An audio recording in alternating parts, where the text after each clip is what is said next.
Hey there, WellHouse Church. How we doing? I'm excited to be back with you for another week. Why don't you grab some coffee and some food and join me for our time of teaching.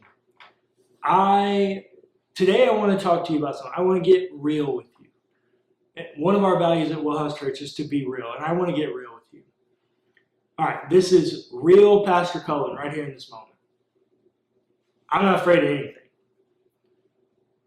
If I'm really honest with myself, if I'm really real with myself, I'm actually kind of afraid of the dark. There's something about darkness that frightens me a little bit.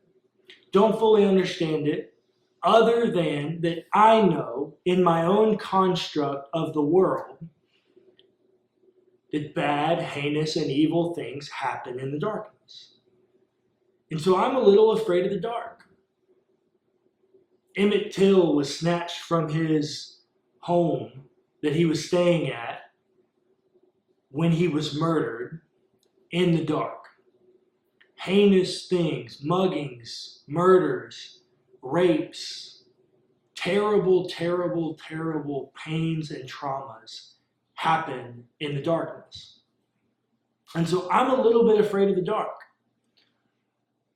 Which, when you put it in that construct of darkness versus light, and especially in the scientific sense, darkness is the absence of light, meaning that light is the thing you're first given.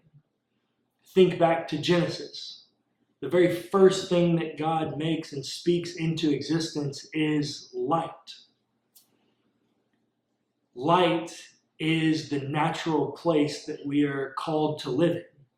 But yet we look around and we're surrounded by darkness, pain, evil, heinous activities. Well, I want you to see what Jesus does with this. This is in John chapter 8, beginning in verse 12. Jesus says, again, or the text says, again, Jesus spoke to them saying, I am the light of the world. Whoever follows me will never walk in darkness, but will have the light of life. Now, it's very easy to see the contrast between light and dark. Those things naturally are mutually exclusive, right? It's dark because there is no light. The interesting thing is that Jesus ends this phrase, this clause, with whoever follows me will never walk in darkness, but they will have the light of life, which now is a different construct. Because what Jesus has done by adding this little word, Jesus has made light equal with life, which also means that darkness is now equal with death. If we can all be really honest with ourselves, when we personify death in this way, when we look at death very metaphorically, we're surrounded by pain and death and trauma. We've all had very terrible, heinous things happen to us. And the light of life is supposed to be healing. It's supposed to be wholesome. And I think that's what Jesus is saying, is that whoever comes to me will find healing. They will find goodness from all the darkness and pain that they're surrounded by. And the people that he's talking to, they don't want to believe it. So they say, well, you're testifying on your own accord. That doesn't count. You're only saying what you can say. Nobody's vouching for you. So this is how Jesus responds to them.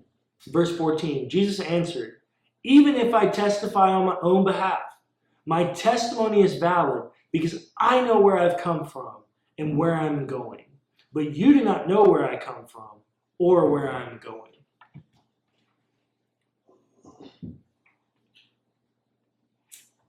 Here's the thing, church.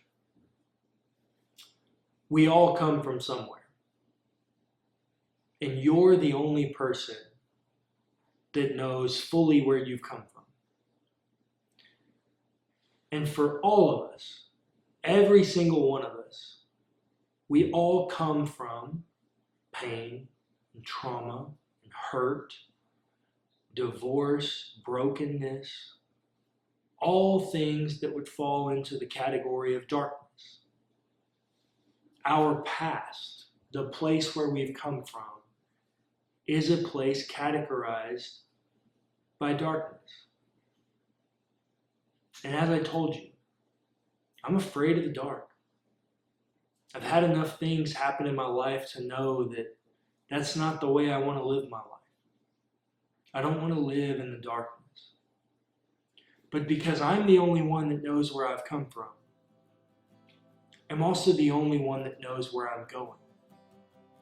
I'm the only one that knows the footsteps, the path that I'm choosing to take in a pursuit of following Jesus as the light of life. Because I know I'm done with the darkness. Your experience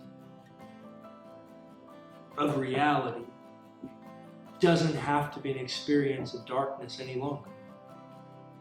You have the option to leave your darkness behind and to follow Jesus as the light of life.